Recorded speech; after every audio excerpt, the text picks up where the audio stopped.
ஆண்டவராகிய இயேசு கிறிஸ்துவினை நாம் மையப்படுவதாக இந்த நாளில் உங்கள் யாவரையும் பார்ப்பதிலே மிகுந்த சந்தோஷம். இந்த காலவெளியில் ஏசப்பா ஒரு வார்த்தையை சொல்லி உங்களோட பேச விரும்புகிறார். துக்கத்தெல்லாம் மறைய பண்ணுவார்னு நான் சொன்னேன்.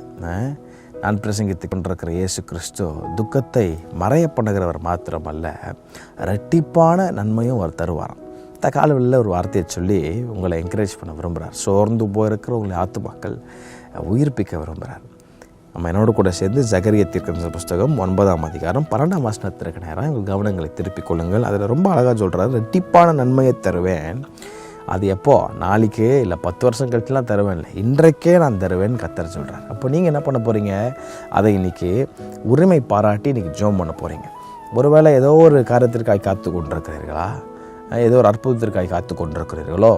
இந்த சத்தத்தை கேட்கும் போதே உங்கள் இருதயத்தில் விசுவாசித்து அதை நான் பெற்றுக்கொண்டேன் என்று அறிக்கை செய்து பாருங்கள். இரட்டிப்பான நன்மையை கர்த்தர் தருவாராம். எப்போ? இன்றைக்கு. இந்த வசனத்தை கேட்டுக்கொண்டிருக்கும் போதே உன் வாழ்க்கையில் வேண்டிய நன்மைகளை அவர் இரட்டிப்பாய் அவர் கொடுக்க அவர் போதுமானவராக இருக்கிறார். அன்னாளுடைய வாழ்க்கையில் அதை செஞ்சார். யோசேப்புடைய வாழ்க்கையில் அதை செஞ்சார். துக்கத்தை மாற்றுகிறவர் மாத்திரமல்ல, துக்கத்தை மறைய பண்ணி இரட்டிப்பான ஆசீர்வாதத்தை இப்போ யோசேப்புடைய வாழ்க்கையில் கொடுத்தாராம். அதே போல் உங்களுடைய வாழ்க்கையிலும் கொடுக்க வர போதுமானவராக இருக்கிறார். இந்த வார்த்தையை இன்றைக்கி நீங்கள் உரிமை பாராட்டி இன்றைக்கி நீங்கள் ஜெபம் பண்ண போகிறீங்க. ஆண்டவரே தரேன்னு சொன்னீங்களே, கேளுங்கன்னு சொன்னீங்களே, கொடுக்கப்படும் சொன்னீங்களே, எனக்கு அதை தாங்கப்பா. ஒருவேளை பலவிதமான அற்புதத்திற்காக காத்து கொண்டிருக்கிறீர்களோ, இந்த 4வது மாதத்தில் ஏதோ ஒரு அற்புதம் என் வாழ்க்கையில் நடக்கணும், இந்த குறிப்பிட்ட அற்புதம் என் வாழ்க்கையில் நடக்கலைன்னா நான் இந்த குறிப்பிட்ட ஆட்களுக்கு முன்னாடி வெட்கப்பட்டு போயிடுவேன், ஆண்டவர் என்னை வெட்கப்படுத்திடக்கூடாது, நான் காத்து கொண்டிருக்கிறேன் என்று பொறுமையோடு காத்து கொண்டிருக்கிற உங்களை பார்த்து சொல்கிற இரட்டிப்பான நன்மையை கர்த்தர் தருவாராம். எப்போ தருவார்? இன்றைக்கு. இந்த வசனத்தை கேட்டுக்கொண்டிருக்கும் போதே ஹல்லேலூயா. ஒருவேளை மருத்துவமனையில் உட்கார்ந்து கொண்டு மரணப்படுக்கையில் இந்த வசனத்தை கேட்டுக்கொண்டிருக்கிறீர்களோ, பேசிக்கொண்டிருக்கிற ஜீவனுள்ள வார்த்தை உன்னுடைய பலவீனமான சரீரத்தில் அது கிரியை செய்து கொண்டிருக்கிறது என்பதை மறந்துவிட வேண்டாம்.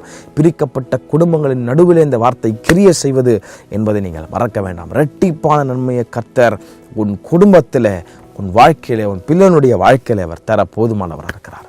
ஹல்லேலூயா. நீங்கள் அறிக்கை செய்து அதை பெற்றுக்கொள்ள போகிறீங்க. என்ன அறிக்கை செய்ய போகிறீங்க? இரட்டிப்பான நன்மை தருவேன்னு சொன்னீங்களே, இன்றைக்கே தாங்க ஆண்டவரே.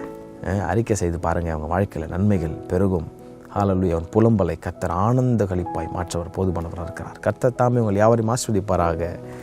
ஆமென், ஆமென்.